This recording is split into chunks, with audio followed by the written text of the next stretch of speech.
Olá, missionários! Essa é a aula de número 6. Essas aulas vão te preparar para a missão. Essa é a Escola de Missões da Associação Bahia. E hoje nós vamos aprender e entender o que é cultura.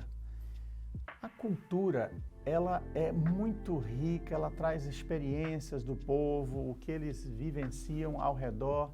E a gente vai entender o que é a cultura e como que a gente se adapta e como que a gente pode levar o Evangelho transportando ele, encaixando ele para que você possa levar o Evangelho de forma efetiva. O que vem ao seu pensamento, aqui no terceiro slide nós temos, quando você ouve a palavra cultura, você pensa, quem sabe, numa música, você pensa na cultura indígena, você pensa na cultura africana, nas raízes, na música, na dança. O que você pensa quando vem a palavra cultura, né?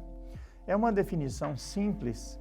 Diz assim, a forma como a sociedade vive. Isso está na página 79 desse livro aqui, que você pode receber por PDF, você pode conseguir ao se inscrever para o curso, ou até de forma física também. Passaporte para a missão. É uma forma como a sociedade vive.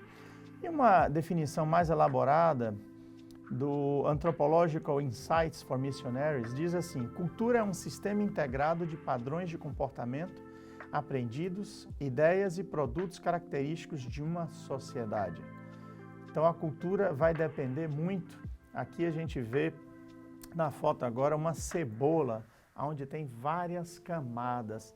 A cultura, ela depende muito de também camadas e etapas, né? Nós vemos aqui como que a gente pode aprender a cultura, né? Uma criança, por exemplo, quando cresce num país, o que ela faz, como que ela aprende, como é que ela se adapta à cultura, né? E 3 observações importantes a gente quer mostrar para vocês aqui. A primeira, cultura é uma forma total de vida e, portanto, ela é penetrante. É a maneira como a gente envolve, a maneira como a gente observa as coisas, né? É interessante que eu morei em Bangladesh por 5 anos, uma cultura totalmente diferente, uma cultura onde a gente vê comportamentos, maneiras, até em detalhes, por exemplo, ao entrar na casa de uma pessoa, você tem que tirar os sapatos em forma de respeito, para que você não leve sujeira para a casa da pessoa. Quando você entra numa igreja, da mesma forma, você tem um lugarzinho ali na porta para você colocar os seus sapatos e você entra descalço ou de meia para que você não suje o ambiente. Uma forma de respeito. Talvez para nós a gente vai pensar assim, isso é besteira, eu estou acostumado, eu não quero tirar meu sapato e tudo, mas você tem que entender e respeitar a forma de vida de cada pessoa, a forma de entender a cultura, né?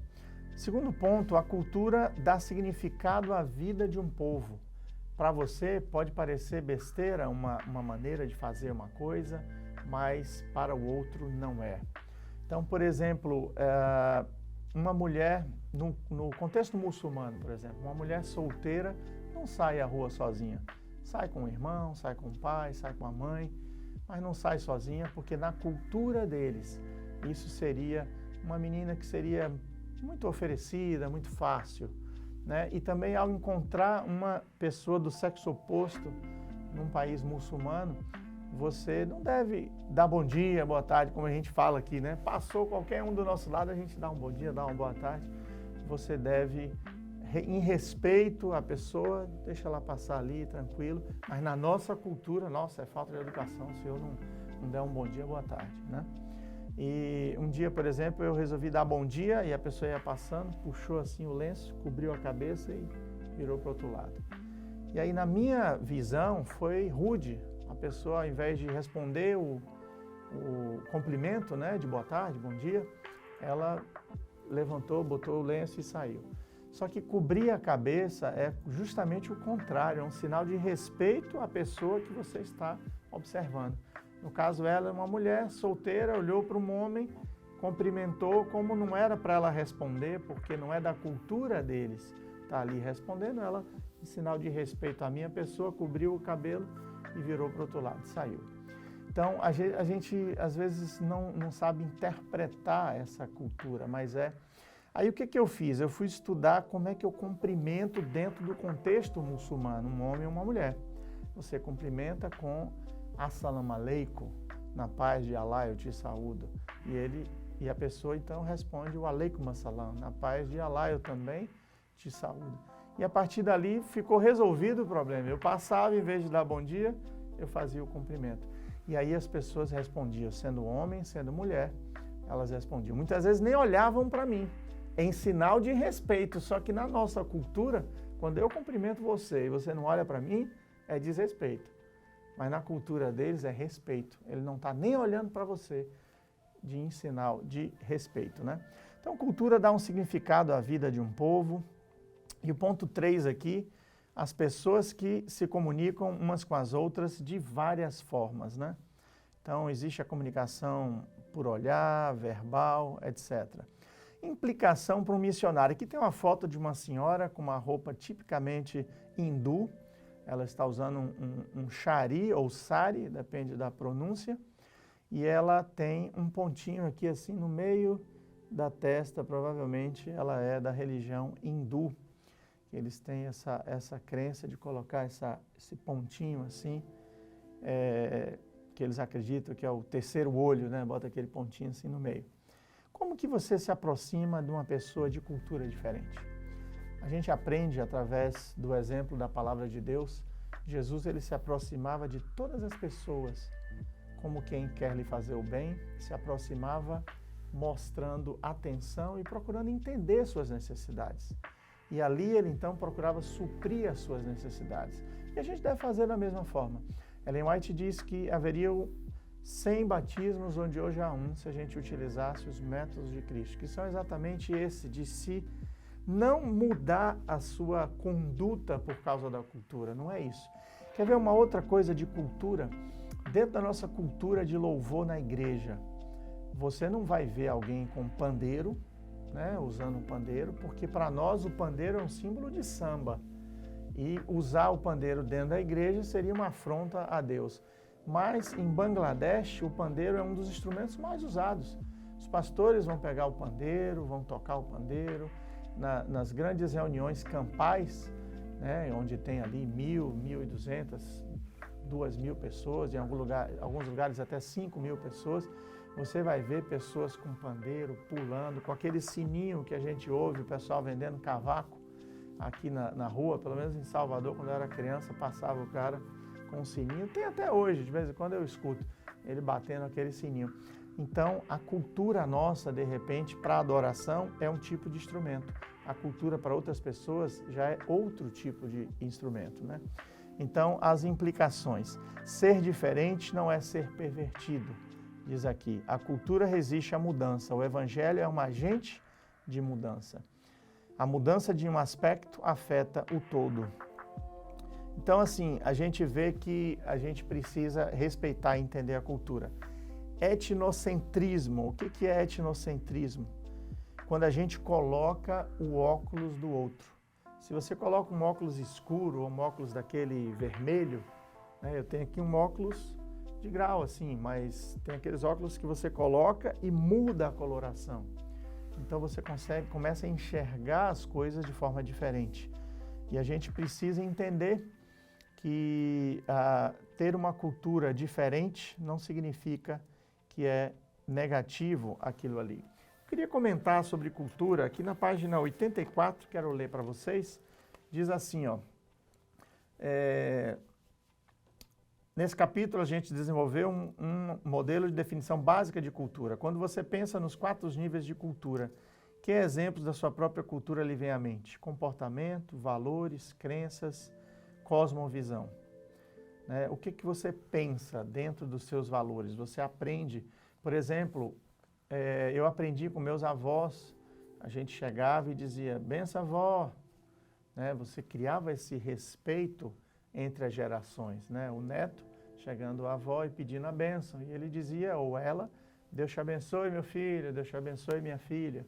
Isso é uma coisa que ficou na nossa cultura, e eu acho que é uma coisa importante que a gente deve passar de geração em geração, né?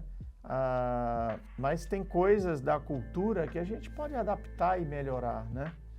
A linguagem muitas vezes reflete a cultura e as experiências de um povo. Por exemplo, as pessoas que vivem em Michigan estão acostumadas com a tempestade de inverno, condições das ruas congeladas e com verões quentes e sorvete.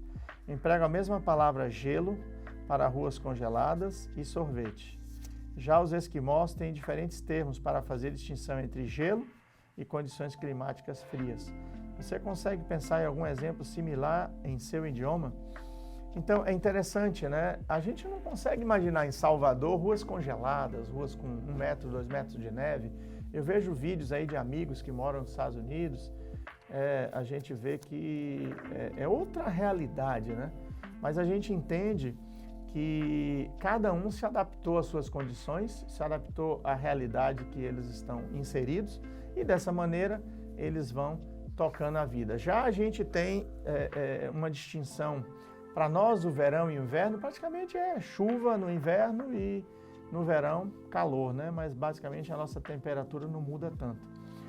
Diz aqui também, a cultura é um planejamento total, mais ou menos integrado da vida em determinada sociedade e tende a resistir a mudanças, salvo se as antigas respostas às perguntas básicas já não mais parecem válidas. Quais são algumas das respostas em sua sociedade que você sente que serão mais respondidas de forma adequada e que podem, por conseguinte, tornar-se pontes para compartilhar as respostas cristãs com as pessoas? Então, a gente precisa entender a cultura e ver aonde que a gente pode colocar o Evangelho, aonde que a gente pode utilizar algum detalhe da cultura para trazer as pessoas para o conhecimento de Deus. Por exemplo, eu vou dar um exemplo para nós aqui, que temos um país muito católico e com bastante, hoje, muitos evangélicos, né?